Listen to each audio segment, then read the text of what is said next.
ஆகையால் மேகம் போன்ற இத்தனை திரளான சாட்சிகள் நம்மை சூழ்ந்து கொண்டிருக்க பாரமான யாவற்றையும் நம்மை சுற்றி நெருங்கி நிற்கிற பாவத்தையும் உதறி தள்ளிவிட்டு விசுவாசத்தை துவக்குகிறவரும் முடிக்கிறவருமாகிய ஆண்டவராகிய இயேசு கிறிஸ்துவை நோக்கி அவர் நமக்கு நியமித்திருக்கிற ஓட்டத்திலே பொறுமையோட ஓடக்கடவும். பிரியமானவர்களே, நம்மளுடைய ரோல் மாடல் ஆண்டவராகிய இயேசு கிறிஸ்து தான். அவர் நமக்காக எல்லாவற்றையும் கல்வாரி சிலுவையில சம்பாதித்து வைத்திருக்கிறார் பாருங்க. எல்லா அவமானங்களையும் அவர் தன் மேல போட்டுக்கொண்டு உங்க ஒவ்வொருத்தரையும் மகிமையினாலும் கனத்தினாலும் முடிசூட்டும்படியாக எல்லா அவமானங்களையும் அவர் ஏற்றுக்கொண்டார். பிரியமானவர்களே, கர்த்தர் எவ்வளவு நல்லவர்னு பாருங்க. இந்த நாள் நிச்சயமாகவே இது ஒரு நல்ல நாள். கர்த்தர் அற்புதங்களையும் அடையாளங்களையும் உங்க மத்தியிலையும் ஒவ்வொரு குடும்பங்கள்லையும் செய்யும்படியாக அவர் இந்த நாள்ல ஆயத்தமாயிருக்கிறார். இன்றைக்கு நாம் சத்தியத்திற்குள்ள போவோம். எபிரேயர் 12வது அதிகாரம், எபிரேயர் 12:2-3 வசனங்களை வாசிக்கிறேன். அவர் தமக்கு முன் வைத்திருந்த சந்தோஷத்தின் பொருட்டு அவமானத்தை எண்ணாமல் சிலுவையை சகித்து தேவனுடைய சிங்காசனத்தின் வலது பாரிசத்தில் வீற்றிருக்கிறார். தமக்கு முன் வைத்திருந்த சந்தோஷத்தின் பொருட்டு, என்ன சந்தோஷம்? உங்களையும் என்னையும் மீட்டு கொண்டு நம்மளை பாவங்கள்ல இருந்து அக்கிரமங்கள்ல இருந்தெல்லாம் கழுவி நம்மளை புது சிருஷ்டிகளா மாற்றி நீதிமான்களாக மாற்றி பிதாவின் வலது பாரிசத்துல அவரோடு கூட உட்கார வைத்திருக்கிறார் பாருங்க. அது எவ்வளவு பெரிய சந்தோஷம் பாருங்க. அதுதான் வேதத்துல எழுதப்பட்டிருக்கு.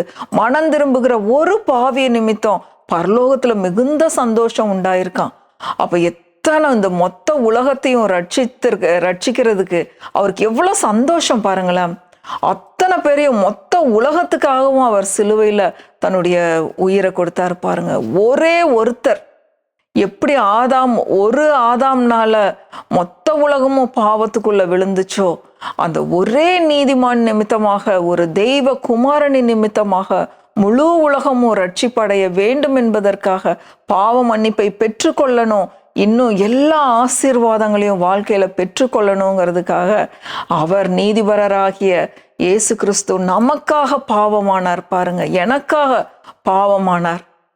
அவர் பாவமானது எவ்வளோ நிஜமோ அந்த மாதிரி நான் நீதிமானா ஆயிருக்கிறதும் அவ்வளோ நிஜம் பாருங்க. பிரியமானவர்களே, இந்த சத்தியத்தை நாம் ஆழமாக விளங்கி கொள்ளுவோம். எதுக்காகன்னா, இன்னைக்கு ஒருவேளை நீங்க அவமானத்தினால என்னால தலை நிமிரக்கூட முடியல, அவ்வளோ அவமானங்கள் என்னுடைய வாழ்க்கையில இருக்கு அப்படின்னு சொல்லி ஒருவேளை நீங்க முகாந்திரம் இல்லாமல் அப்படிங்கிற வார்த்தையை படிச்சிருப்பீங்க. முகாந்திரம் இல்லாமல், அதாவது காரணம் இல்லாம என்னை பகைக்கிறாங்க, குடும்பத்துல காரணமே இல்லாத ஒரு பகை என் மேல இருக்குது அப்படின்னு சொல்லி நீங்க ஒருவேளை துக்கத்துல கவலையில இந்த செய்தியை கேட்டுக்கொண்டிருந்தா, யாரெல்லாம் முகாந்திரம் இல்லாமல் உங்களை பகைக்கிறாங்களோ அவங்க எல்லாரும் உங்ககிட்ட ஓடி வருவாங்க. கர்த்தர் அப்படிதான் வச்சிருக்கிறாரு வழி. எல்லாரும் உங்ககிட்ட வருவாங்க. ப்ரொவைடட் நீங்க ஆண்டவராகிய இயேசு கிறிஸ்துவை மட்டும் பார்க்கும் பொழுது, அவருடைய வார்த்தைகளை மாத்திரம் பார்க்கும் பொழுது நிச்சயமாகவே எல்லாரும் உங்க பின்னாடி ஓடி வருவாங்க. கர்த்தர் அப்படிதான் செய்வார். அதுதான் சத்தியம். பிரியமானவர்களே, ராஜாக்கள் உன்னிடத்தில் ஓடி வருவார்கள்னு வசனம் சொல்லுது.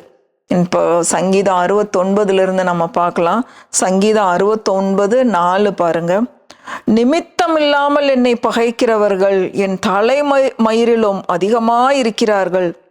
வீணாக எனக்கு சத்துருக்களாகி என்னை சங்கரிக்க வேண்டும் என்றிருக்கிறவர்கள் பலத்திருக்கிறார்கள்.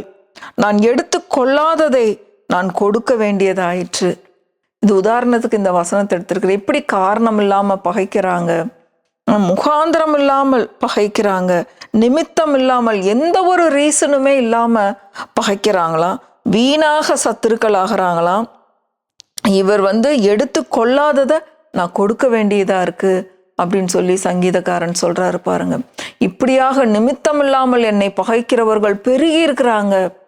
இந்த மாதிரி கஷ்டங்களை நீங்க அனுபவித்து கொண்டிருக்கீங்களா? இன்னொரு வசனம் யோவான்ல பார்க்கலாம் பாருங்க. யோவான் 15:25 வசனம் பாருங்க. முகாந்திரம் இல்லாமல் என்னை பகைத்தார்கள் என்று அவர்களுடைய வேதத்தில் எழுதியிருக்கிற வாக்கியம் நிறைவேறும்படிக்கு இப்படி ஆயிற்று. முகாந்திரம் இல்லாமல், காரணம் இல்லாம உங்க குடும்பத்துல, உங்க சொந்த குடும்பத்துல உங்க ஓன் ரிலேட்டிவ்ஸ் உங்களை பகைச்சிட்டு இருக்காங்களா? கர்த்தர் இந்த நாள்ல உங்களுடைய எல்லா அவமானங்களையும் அவர் மேலே ஏற்றுக்கொண்டு உங்களுக்கு உங்களை மகிமையினாலும் கனத்தினாலும் முடிசூட்டும்படியாக கல்வாரி சிலுவையில் அவர் நிர்வாணமானார் பாருங்க. சிலுவையில் அவருடைய உடையின் பேரில் எல்லாம் சீட்டு போட்டு மொத்த ட்ரெஸ்ஸையும் எடுத்துட்டாங்க. மொத்த ட்ரெஸ்ஸையும் எடுத்துட்டு அவர் அப்படியே முழு நிர்வாணமாக தொங்க விட்டாங்க பாருங்க. எவ்வளோ ஒரு அவமானம்! அத்தனை அவமானத்தை அவர் சகித்து கொண்டார். தமக்கு முன் இருந்த சந்தோஷத்தின் பொருட்டு அவர் அவமானத்தை எண்ணாமல். பெண்கள் எல்லாம் இருந்தாங்க, இவர் பின்னாடி இவரை ஃபாலோ பண்ணின ஐஸ்வர்யம் உள்ள பெண்கள், இவங்க குடும்பத்தார் எல்லாரும் இவங்களுக்கு முன்னாடி ஏசாண்டவர் முன்னாடி கல்வாரி சிலுவைக்கு முன்னாடி நின்றுகிட்டு இருக்காங்க. எல்லாரும் முன்னாடி நிர்வாணமாக தொங்கினார். எதுக்காக அப்படின்னா உங்களுடைய என்னுடைய அவமானத்தை நீக்கும்படியாக. பிரியமானவர்களே, இந்த சத்தியத்தை நம்ம ஆழமாய் விளங்கி கொள்ளணும் பாருங்க. மத்தேயு 27:35 பாருங்க. மத்தேயு 27:35 எப்படியெல்லாம் அவர் அவமானப்பட்டாருன்னு. எதுக்காக இந்த வசனங்கள்லாம் தியானிக்கிறோன்னா அப்போதான் நமக்கு விசுவாசம் வரும், நமக்காக அவர் என்ன செய்திருக்கிறார் அப்படின்னு. பாருங்க 35வது வசனம். அவரை சிலுவையில் அறைந்த பின்பு அவர்கள் சீட்டு போட்டு அவருடைய வஸ்திரங்களை பங்கிட்டு கொண்டார்கள். என் வஸ்திரங்களை தங்களுக்குள்ளே பங்கிட்டு என் உடையின் பேரில் சீட்டு போட்டார்கள் என்று தீர்க்கதரிசியால் உரைக்கப்பட்டது நிறைவேறும்படி இப்படி நடந்தது. வஸ்திரங்கள் எல்லாம் இவரை சிலுவையில் தொங்க விட்டுட்டு இவரோட வஸ்திரங்களை, அவ்வளோ காஸ்ட்லி ட்ரெஸ் இவர் போட்டிருந்திருக்காரு, எல்லா ட்ரெஸ்ஸு ஃபுல்லாக உறிஞ்சிட்டாங்க. டோட்டலாக அப்படியே நிர்வாணமாக தொங்கி இருக்கிறாரு பாருங்க.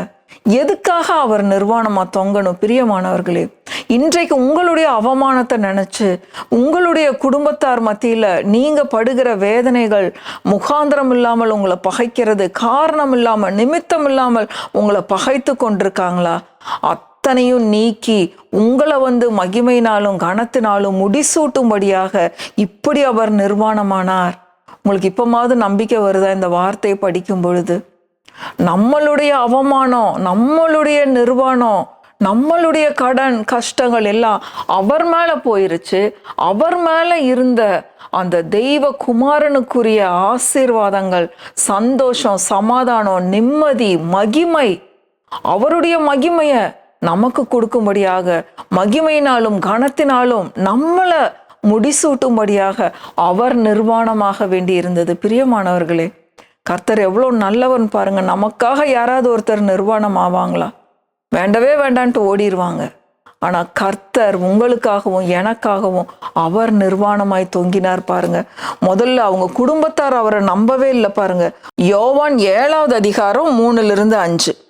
அப்பொழுது அவருடைய சகோதரர் அவரை நோக்கி, நீர் செய்கிற கிரியைகளை உம்முடைய சீஷர்களும் பார்க்கும்படி இவ்விடம் விட்டு யூதேயாவுக்கு போம். பிரபலமாயிருக்க விரும்புகிற எவனும் அந்தரங்கத்திலே ஒன்றும் செய்ய மாட்டான். நீர் இப்படிப்பட்டவைகளை செய்தால் உலகத்துக்கு உம்மை வெளிப்படுத்தும் என்றார்கள். அவருடைய சகோதரரும் அவரை விசுவாசியாதபடியால் இப்படி சொன்னார்கள். இயேசுவினுடைய சொந்த குடும்பத்தார், அவருடைய சகோதரர்கள் இவரை நம்பல. உன் கிரியைகளை செஞ்சு காட்டு, உலகத்துக்கு உன்னை வெளிப்படுத்து. ஏன்னா இவங்களுக்கே முதல்ல விசுவாசம் இல்லை. அப்போ குடும்பத்துக்குள்ளேயே ஒரு ரிஜெக்ஷன் இருக்குது பாருங்க. குடும்பத்தாரே ஏசாண்டவர் இவர் மேசியா, இவர் உலகத்தை ரட்சிக்க வந்த ரட்சகர், இவர் மீட்பர் அப்படிங்கிறது குடும்பத்தாருக்கே தெரியல. தெரியாம நீ இங்க எல்லாத்துக்கும் உன்னுடைய சீஷர்களுக்கு உன்னை பத்தி வெளிப்படுத்து, உன்னுடைய கிரியைகள்ல காட்டு அப்படின்னு சொல்றாங்க. அது மட்டும் இல்லை, எதனாலன்னா அவருடைய சகோதரரும் அவரை விசுவாசியாதபடியால் இப்படி சொன்னார்கள். யாருமே நம்பல, குடும்பத்தார் நம்பல. எப்படியெல்லாம் அவமானங்களை சகித்திருக்கிறாருன்னு பாருங்களேன். இத்தனை அவமானங்களையும் எதுக்கு சகித்தாருன்னா உங்களுக்கும் எனக்கும் மகிமையை கொடுக்கும்படியாக. பிரியமானவர்களே, இந்த நாள்ல இந்த இயேசு கிறிஸ்துவை நீங்க ஏற்றுக்கொள்ளும் பொழுது, நீங்க விசுவாசிக்கும் பொழுது நிச்சயமாகவே அந்த அவமானங்கள் எல்லாம் போய் மகிமையும் கனமும் உங்களுக்கு உண்டாயிருக்கும். அதுதான் எபிரேயர்ல நம்ம ஃபர்ஸ்ட் படிச்சோம் பாருங்க. இப்போ 3வது வசனம் எபிரேயர் 12:3 வாசிக்கிறோம் பாருங்க. ஆகையால் நீங்கள் இளைப்புள்ளவர்களாய் உங்கள் ஆத்துமாக்களில் சோர்ந்து போகாதபடிக்கு. ஆத்துமாக்கள்ல சோர்ந்து போகாதீங்க, சோர்வே வேண்டாம். வெட்கத்தையும் அவமானத்தையும் நினைச்சு சோர்ந்து போகாதீங்க. காரணம் இல்லாம பகைக்கிற அந்த பகையை நினைச்சு நீங்க சோர்ந்து போகாதீங்க. தமக்கு விரோதமாய் பாவிகளால் செய்யப்பட்ட இவ்விதமான விபரீதங்களை சகித்த அவரையே நினைத்து கொள்ளுங்கள். நம்ம ஆண்டவராகிய இயேசு கிறிஸ்துவே இத்தனையும் எல்லாத்தையும் அனுபவிச்சிட்டாரு. நமக்கு ரட்சிப்பை கொடுக்கும்படியாக எல்லா அவமானங்களையும் அவர் ஏற்றுக்கொண்டு விட்டார். நீங்களும் நானும் இந்த அவமானத்தை சுமக்க வேண்டிய அவசியம் இல்லை.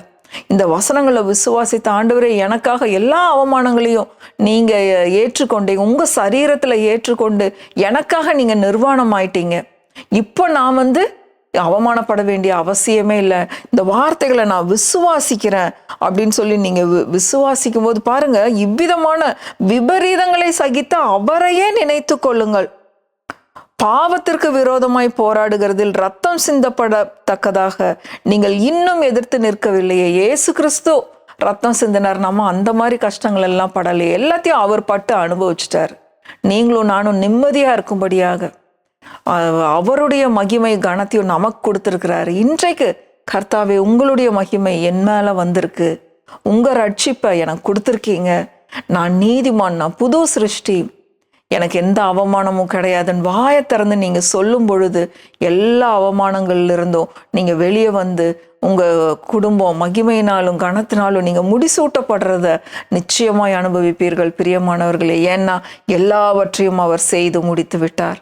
அவர் மிகவும் நல்லவர். எல்லாம் முடிந்ததுன்னு சொல்லி தன்னுடைய ஆவிய பிதாவின் இடத்துல ஒப்பு கொடுத்துட்டார். இந்த லென்தன் டேஸ்ல இப்படிப்பட்ட வார்த்தைகளை நாம் நிச்சயமா தியானிக்கணும். இவ்விதமான விபரீதங்களை சகித்த ஆண்டவராகிய இயேசு கிறிஸ்துவுக்கு நம்ம வாழ்க்கையில இடம் கொடுக்கணும். அவரை ஏற்றுக்கொள்ளணும், அவரை நம்பணும். அவரை விசுவாசிக்கும் போது பாவத்திலிருந்து ஒரு விடுதலை, கடன்ல இருந்து விடுதலை, கஷ்டங்கள்ல இருந்து விடுதலை, வியாதியிலிருந்து விடுதலை, குடும்ப சண்டைகள் வாக்குவாதங்கள்ல இருந்து விடுதலை, ஒரு நிம்மதியான வாழ்க்கை உங்களுக்கும் எனக்கும் உண்டாயிருக்கு. அதுக்காக தான் அவர் கல்வாரி சிலுவையில நிர்வாணமாய் தொங்கினார். பிரியமானவர்களே, இந்த வார்த்தைகளை நீங்களும் எடுத்து தியானம் பண்ணுங்க. உங்க உள்ளத்துக்குள்ள வார்த்தைகளை ஏற்றுக்கொள்ளுங்கள், தியானிங்க. நிச்சயமாகவே உங்க வாழ்க்கையில சந்தோஷம் சமாதானத்தை அனுபவிப்பீர்கள். இயேசுவையே நோக்கி பாருங்கள். கர்த்தர் நல்லவர், அவரை துதியுங்கள், அவர் கிருபை என்றும் உள்ளது. ஆமென், ஆமென், ஆமென்.